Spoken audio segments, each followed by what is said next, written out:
కాపు నాయకుడిగా ముద్ర వేసుకున్న ముద్రగడ పద్మనాభం వైఎస్ఆర్సీపీలో చేరబోతున్నారంటూ భారీ ప్రచారమే జరిగింది నిన్న మొన్నటి వరకు.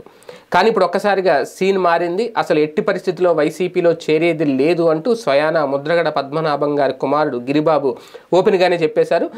జనసేన లేదా టీడీపీలో చేరే అవకాశాలు ఉన్నాయంటూ ఎప్పుడైతే అక్కడి నుంచో ఒక సమాచారం వచ్చిందో ఆయనే చెప్పారో ఓపెన్గా.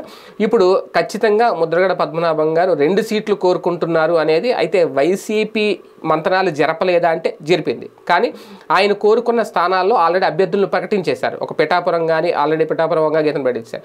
అలాగే ఆయన కోరుకున్న స్థానాలు పత్తిపాడు కానీ తూర్పుగోదావరి జిల్లాలో ఆ స్థానాలు ఎప్పుడైతే 2వ లిస్టులోనే ప్రకటించేశారో ఇప్పుడు ఆయన మళ్ళీ అందులో వైసీపీలో చేరతారా లేదా అంటే ఖచ్చితంగా చేరే అవకాశాలు లేవు. ఆయన కూడా వెనక్కి తగ్గారు. కాకపోతే ఇంకా టీడీపీ జనసేన ఉమ్మడిగా ఉన్నాయి కాబట్టి వాళ్ళు ఇంకా అభ్యర్థులను ప్రకటించలేదు కాబట్టి, పైగా కాపు సామాజిక వర్గానికి సంబంధించిన నాయకుడు కాబట్టి ఖచ్చితంగా ఆయన జనసేనలో చేరే అవకాశం ఉంది అనేది జనసేనకు సంబంధించిన నాయకులు కూడా ఆయనతో టచ్లో ఉన్నారు. రేపో మాపో పవన్ కళ్యాణ్ గారు ఆయనతో భేటీ కాబోతున్నారు అనేది. ఒకవేళ అదే గనక జరిగితే ముద్రగడ జనసేనలో చేరితే లాభం జనసేన టీడీపీ కూటమిక లేదంటే వైఎస్ఆర్సీపీక. ఎందుకంటే రాజకీయ సమీకరణాలు ఎప్పుడు ఎలాగైనా మారచ్చు కాబట్టి ఆయన తీసుకోబోయే నిర్ణయాలు. ఎందుకంటే కాపు నాయకుడిగా ఆయన వెంట ఎంతమంది మళ్ళీ కాపు సామాజిక వర్గం నాయకులు అటు వెళ్తారు, లేదు అంటే ఆయన ఇప్పటికే హరిరామ జోగే లాంటి వాళ్ళు సీట్ల విషయంలో తగ్గద్దు, లేదు అంటే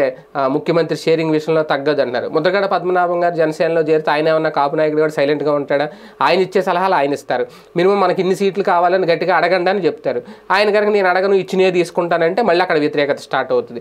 లేదు మనకు ముఖ్యమంత్రి కావాలి, రాజ్యాధికారం కావాలి అంటాడు. లేదంటే కాపులను బీసీలోకి చేరుస్తాను, రిజర్వేషన్ల విషయంలో ఒక హామీ ఇమ్మనండి చంద్రబాబు నాయుడు గారిని అడగండి అంటారు. ఆయన ఇస్తారా? ఇవ్వగలుగుతారా? ఇస్తే ప్రజలు నమ్ముతారా?